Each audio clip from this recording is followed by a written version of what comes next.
नमस्कार भक्तजनों, हिंदू राष्ट्रीय व्रत त्योहार पर आपका स्वागत है। आज मैं आपको सुनाऊंगी शनिदेव जी की कथा। आइए आरंभ करते हैं।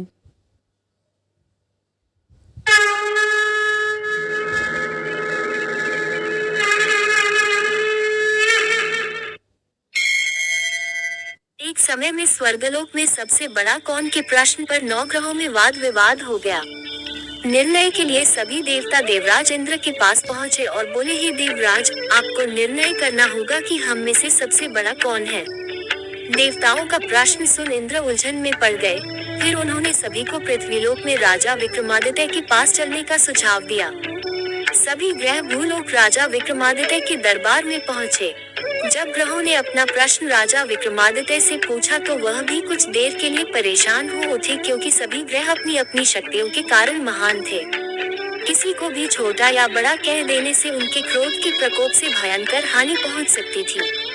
अचानक राजा विक्रमादित्य को एक उपाय सूझा और उन्होंने विभिन्न धातुओं जैसे सोना, चांदी, कांसा, तांबा, सीसा, रांगा, जस्ता, अभ्रक व लोहे के 9 आसन बनवाए। सबसे आगे सोना और सबसे पीछे लोहे का आसन रखा गया। उन्होंने सभी देवताओं को अपने अपने आसन पर बैठने को कहा। उन्होंने कहा, जो जिसका आसन हो ग्रहण करे। जिसका आसन पहले होगा वह सबसे बड़ा तथा जिसका बाद में होगा वह सबसे छोटा होगा। चूंकि लोहे का आसन सबसे पीछे था, इसलिए शनिदेव समझ गए कि राजा ने मुझे सबसे छोटा बना दिया है। इस निर्णय से शनि देव रुष्ट होकर बोले, हे राजन, तुमने मुझे सबसे पीछे बैठाकर मेरा अपमान किया है। तुम मेरी शक्तियों से परिचित नहीं हो। सूर्य एक राशि पर 1 महीने, चंद्रमा 2 महीने 2 दिन, मंगल 1.5 महीने, बुध और शुक्र 1 महीने, बृहस्पति 13 महीने रहते हैं। लेकिन मैं किसी भी राशि पर 2.5 वर्ष से लेकर 7.5 वर्ष तक रहता हूँ।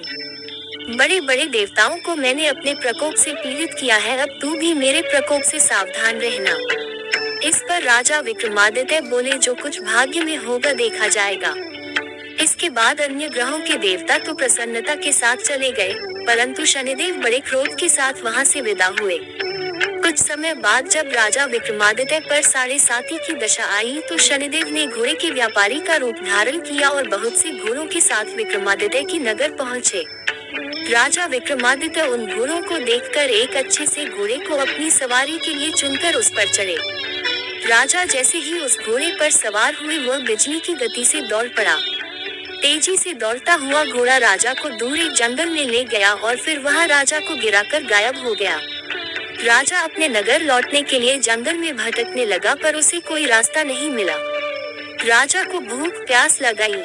बहुत घूमने पर उन्हें एक चरवाहा मिला। राजा ने उससे पानी मांगा। पानी पीकर राजा ने उस चरवाहे को अपनी अंगूठी दे दी और उससे रास्ता पूछकर जंगल से निकलकर पास के नगर में चल दिए। नगर पहुंचकर राजा एक सेठ की दुकान पर बैठ गए। राजा की कुछ देर दुकान पर बैठने से सेठ की बहुत बिक्री हुई। सेठ ने राजा को भाग्यवान समझा और उसे अपने घर भोजन पर ले गया।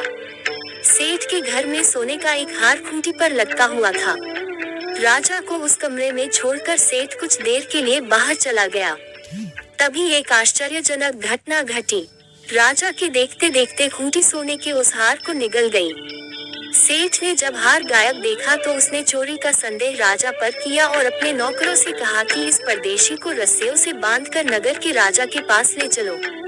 राजा ने विक्रमादित्य से हार के बारे में पूछा तो उन्होंने बताया कि खूंटी ने हार को निगल लिया।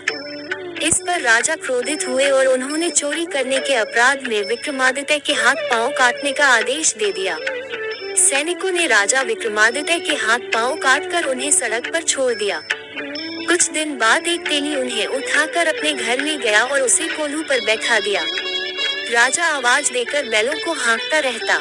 इस तरह तेली का बैल चलता रहा और राजा को भोजन मिलता रहा। शनि के प्रकोप की 7.5 पूरी होने पर वर्षा ऋतु प्रारंभ हुई। एक रात विक्रमादित्य मेघ मल्हार गा रहा था। तभी नगर की राजकुमारी मनभावनी रथ पर सवार उस घर के पास से गुजरी। उसने मल्हार सुना तो उसे अच्छा लगा और दासी को भेजकर गाने वाले को बुला लाने को कहा। दासी लौटकर राजकुमारी को अपंग राजा के बारे में सब कुछ बता दिया। राजकुमारी उसके मेघ मल्हार से बहुत मोहित हुई और सब कुछ जानते हुए भी उसने अपंग राजा से विवाह करने का निश्चय किया। राजकुमारी ने अपने माता पिता से जब ये बात कही तो वह हैरान रह गए। उन्होंने उसे बहुत समझाया पर राजकुमारी ने अपनी जिद नहीं छोड़ी और प्राण त्याग देने का निश्चय कर लिया।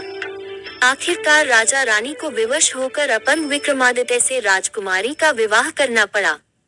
विवाह के बाद राजा विक्रमादित्य और राजकुमारी तेली के घर में रहने लगे। उसी रात स्वप्न में शनिदेव ने राजा से कहा, राजा तुमने मेरा प्रकोप देख लिया। मैंने तुम्हें अपने अपमान का दंड दिया है। राजा ने शनिदेव से क्षमा करने को कहा और प्रार्थना की, हे शनिदेव, आपने जितना दुख मुझे दिया है, अन्य किसी को न देना। शनिदेव ने कहा, राजन, मैं तुम्हारी प्रार्थना स्वीकार करता हूँ। जो कोई स्त्री पुरुष मेरी पूजा करेगा, कथा सुनेगा, जो नित्य ही मेरा ध्यान करेगा, चींटियों को आटा खिलाएगा, वह सभी प्रकार के कष्टों से मुक्त होता रहेगा तथा उसके सब मनोरथ पूर्ण होंगे। ये कहकर शनिदेव अंतर ध्यान हो गए। प्रातःकाल राजा विक्रमादित्य की नींद खुली तो अपने हाथ पांव देखकर राजा को बहुत खुशी हुई। उन्होंने मन ही मन शनिदेव को प्रणाम किया। राजकुमारी भी राजा के हाथ पांव सलामत देखकर आश्चर्य में डूब गई। तब राजा विक्रमादित्य ने अपना परिचय देते हुए शनिदेव के प्रकोप की सारी कहानी सुनाई।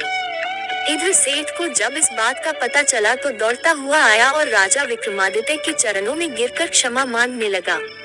राजा विक्रमादित्य ने उसे क्षमा कर दिया क्योंकि वह जानते थे कि यह सब तो शनिदेव के प्रकोप के कारण हुआ था।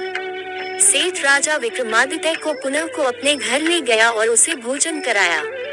भोजन करते समय वहाँ एक आश्चर्य घटना घटी। सबके देखते देखते उस खूंटी ने हार उगल दिया। सेठ ने अपनी बेटी का विवाह भी राजा के साथ कर दिया और बहुत से स्वर्ण आभूषण, धन आदि देकर राजा को विदा किया।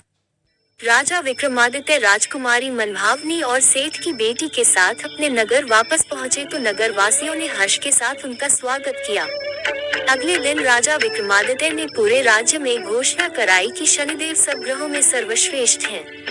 प्रत्येक स्त्री पुरुष शनिवार को उनका व्रत करे और व्रत कथा अवश्य सुने। राजा विक्रमादित्य की घोषणा से शनिदेव बहुत प्रसन्न हुए।